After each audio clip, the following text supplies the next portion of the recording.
At some point, Ori and the Will of the Wisps is going to try really hard to make you cry. Or maybe it's not going to have to try hard at all and you're going to get misty anyway.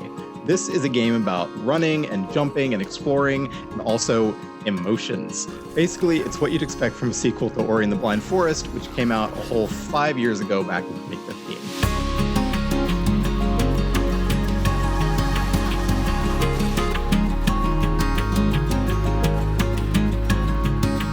Hey, this is Wes from PC Gamer, and I recently got to play about 4 hours of Ori and the Will of the Wisps, which honestly was not enough time. This game feels great, and it really pulled me in from the beginning. I easily could have kept going for a few more hours, but this is what I know so far.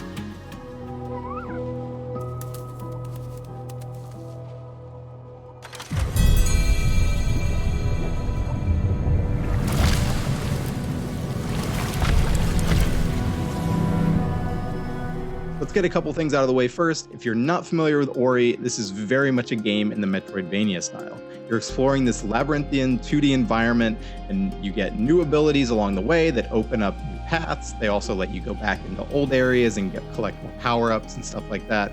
So it's a structure that a lot of games have today. You're probably familiar with it from games like Hollow Knight, and of course the original Metroid, and none of this stuff has really changed very much from the original Ori from 5 years ago. One thing that has changed, though, is the art.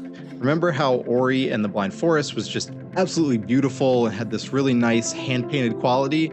Well, bad news, Ori's ugly now. Just, hideous. Just look at it.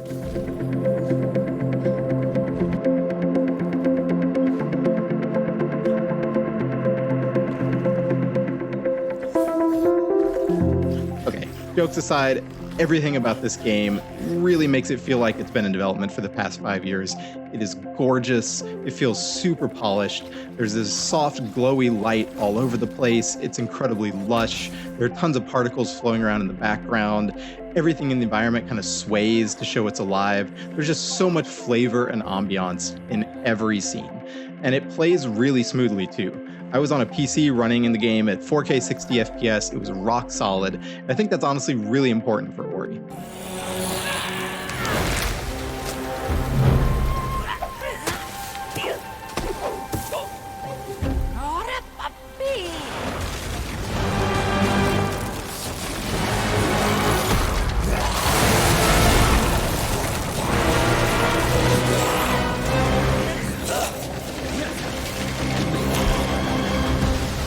The two things that set Ori apart from other Metroidvania games are the presentation and the movement. The presentation speaks for itself, and the music is also lovely too. It's just a full orchestral score, so expect to hear a lot of melancholy strings and some big bombastic pieces when things get intense.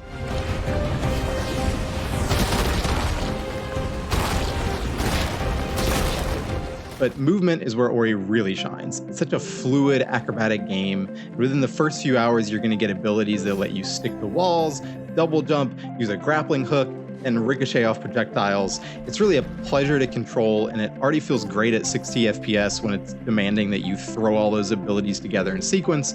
I honestly can't wait to take it home and play it on a high refresh monitor. I think it's going to feel even better.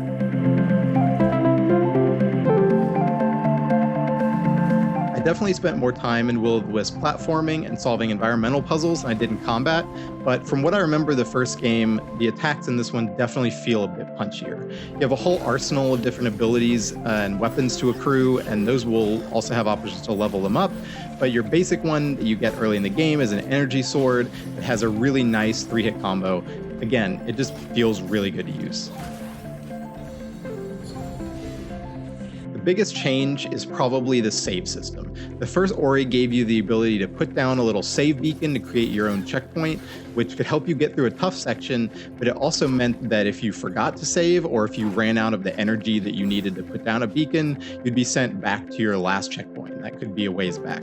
So it was a unique system. Some people found it frustrating, but Will of the Wisp just kind of does away with that entirely. It now autosaves for you constantly. So when you die, you're pretty much back to the last safe place you were standing. You've lost almost no time.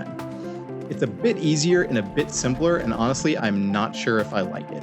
Is it just making the game less frustrating, or is it taking away a little bit of Ori's personality? I'm not really sure. Either way, I don't know if it's going to matter too much in the end, because just from the first few hours, there were plenty of sections that I had to get through in one go, some really challenging platforming, and I was already feeling that sense of satisfaction you get when you finally made it through a crazy room with really tight, precise jumps and spike pits everywhere. So I don't know if the save system is going to, in the end, matter too much.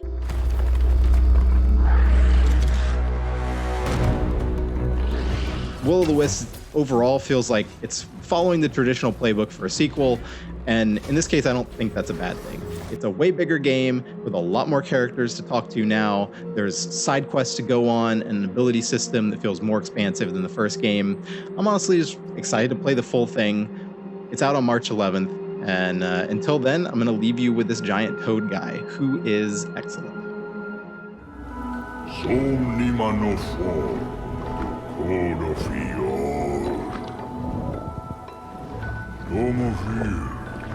All was